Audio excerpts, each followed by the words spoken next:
Olá, estamos de volta. Eu sou Jorge Barcelos e moro em Vila Velha, Espírito Santo.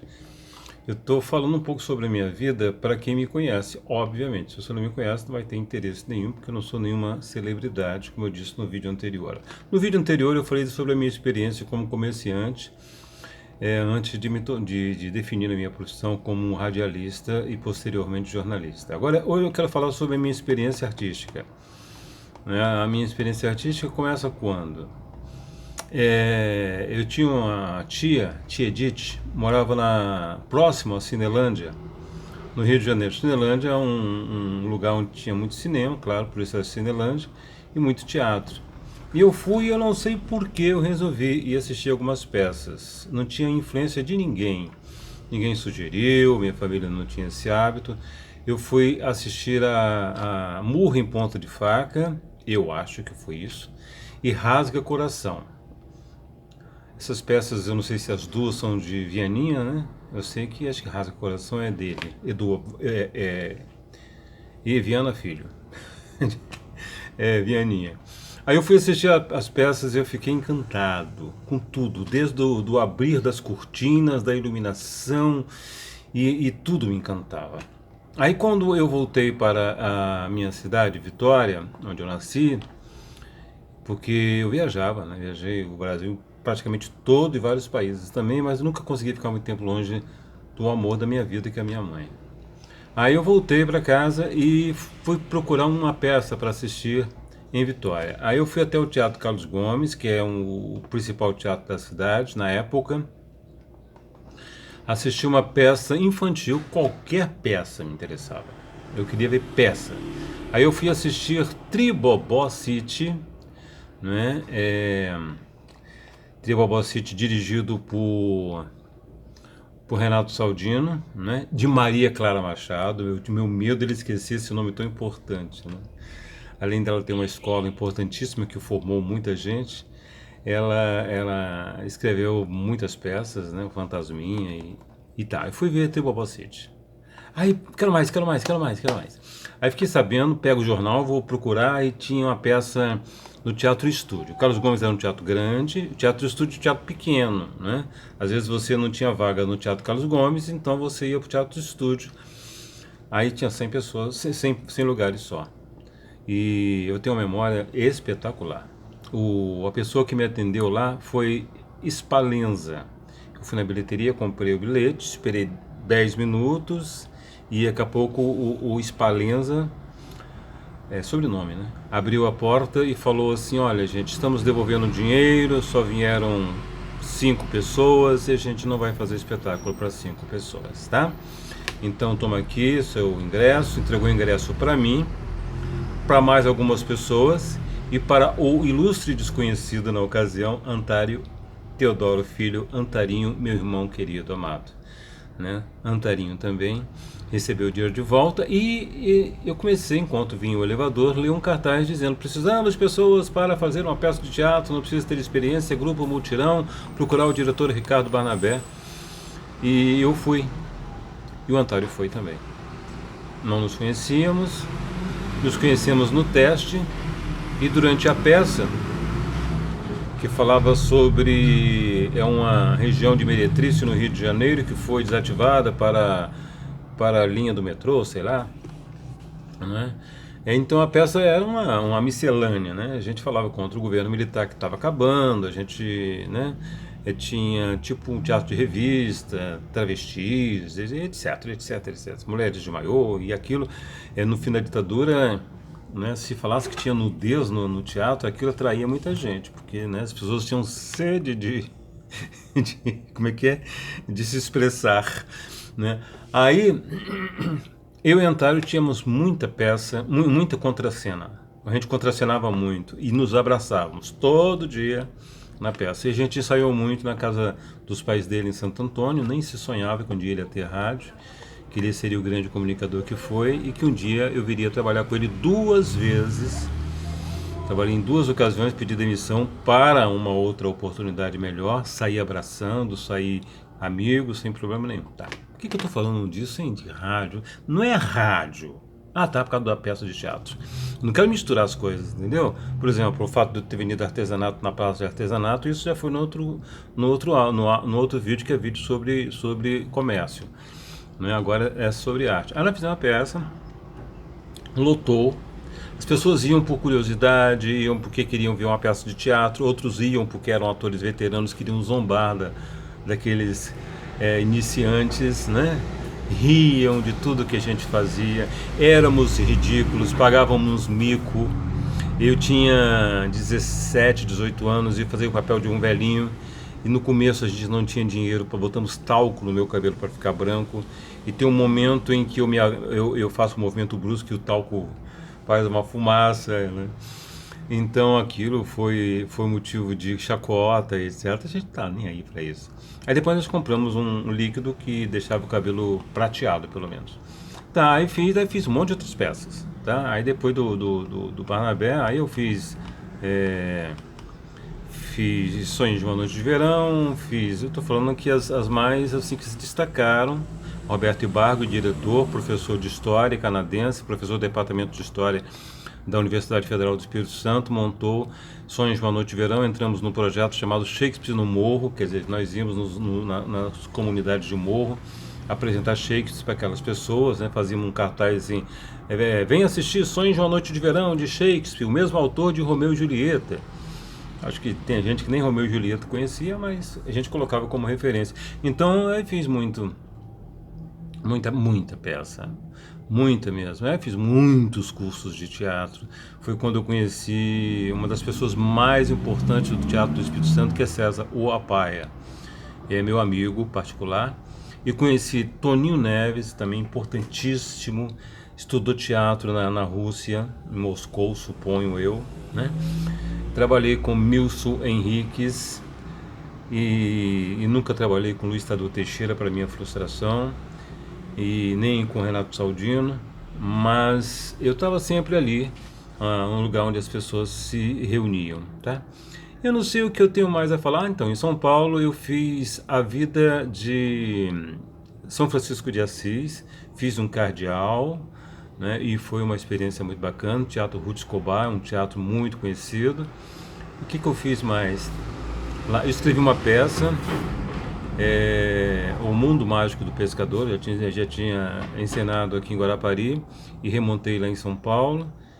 Em São Paulo eu não fiz muita coisa. Em São Paulo eu dublei, né? Dublei acho que 400 filmes, né? Pra dúvida de muita gente. Que dublou nada, eu nunca vi filme dele. As pessoas pensam, quando a gente fala que dublou, que a gente fez o protagonista, que a gente fez o antagonista, que a gente fez o elenco de apoio. Às vezes a gente fez uma ponta, mas a gente fala que dublou porque a gente dublou. E como iniciante, você faz vários papéis no mesmo filme e as pessoas não percebem que você foi o taxista. E a mesma voz do taxista é a voz do maqueiro, o cara que empurra a maca. Dá licença, dá licença, dá licença. As pessoas não entendem isso, né? Mas minha especialização era dublar apresentador de telejornal, locutor de rádio, repórter de TV e abrir todos os filmes, como por exemplo Coração Valente, versão brasileira, Clone. O Carteiro e o Poeta, versão brasileira, Clone. E assim por diante. Depois eu fui para Álamo, que é onde eu tinha começado, com a minha amada amiga, que hoje não está morando mais aqui na Terra, Nair Silva. E lá na Álamo eu participei de uma série chamada Quinta Dimensão e outra série chamada Poltergeist. Por isso que eu contabilizo uns 400 filmes, porque eu somos os longa-metragens, os desenhos animados, os documentários e essas séries também que eu fiz. Para Discovery Channel eu fiz A Vida de Charles Darwin, fui chamado e para mim foi um prazer muito grande, né? Então a Rosinha foi minha diretora, para mim a minha honra, a Rosinha aqui do Clube da Voz, não sei se está ainda. Foi dirigido por Maximira Figueiredo, para minha honra. Foi dirigido por Cecília Lemes, né? Tem que falar que ela faz a Chiquinha do Chaves. Foi dirigido, claro, pela minha amada Nair Silva. E tive como sonoplasta o Alexandre Carvalheiro, que depois nos encontramos na faculdade. E ele é um grande, acho que é um dos maiores sonoplastas deste país, um cara que entende muito, sabe aquela, ele consegue perceber se tem algum erro aqui, ou ele tem a função de padrão de qualidade, né? Ele cuida do padrão de qualidade do trabalho para depois ser levado até o cliente, né? Então eu tinha que falar dessas pessoas. Eu vou esquecer um monte de coisa. Participei de Lamarca, fiz o papel de um policial, tem uma falhinha, eu tomo um tiro no peito. Foram umas 8 horas para gravar 2 minutos de cena. Tem até uma curiosidade, né? Na hora que eu tomo um tiro, aí vem uma mulher de rua e ela vem me acudir, né? Ela tá passando e ela vem me acudir e ela xinga os atores que deram um tiro em mim. Então eu fiz, né? Você percebe a minha emoção, né? É porque eu tenho um amor muito grande pelos moradores de rua. Pronto, passou a emoção. Aí eu fiz Lamarca. Quero agradecer o Tadeu, falei que nunca fui dirigido por ele, mas ele me indicou pro filme, né? E foi bacana pra caramba. E em São Paulo eu fiz o Casamento de Romeu e Julieta, mas eu fiz uma ponta, mas pensa numa ponta que você aparece por segundos, né? A 1 quilômetro de costa. Ah, aquele lá sou eu. Mas em compensação, Bruno Barreto, né, gente? Família Barreto. Na época ele era casado com a ex-mulher do Steven Spielberg, não sei se é ainda, né? E eu fiz. E foi muito legal, muito bacana. Eu acho que é isso que eu tenho para falar. Primeira coisa, exaltar a figura da minha mãe, né? Minha mãe sempre quis ser artista, sempre gostou de artista, então sempre me incentivou. Ela nunca falou, meu filho, arruma um emprego que dê dinheiro. Não, não, faça o que você gosta. Se você tiver uma cama e comida e está feliz fazendo arte, vá fazer, né? Tem muitas curiosidades. Uma vez eu participei de uma peça da Vera Viana chamada Mulher Mulher. E a minha função nessa peça era tocar violão. Só que eu sei fazer as notas, né? Eu sei fazer Ré maior, Ré menor, Lá com sétima, Lá menor. Eu sei fazer, entende? Só que eu não entendo nada.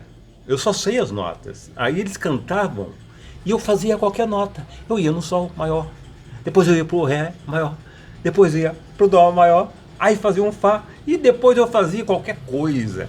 E mesmo assim eu fiquei um mês fazendo barulho com o violão, né? Eu não pedia para sair, eles não pediam para eu sair e isso aconteceu, né? Isso aconteceu.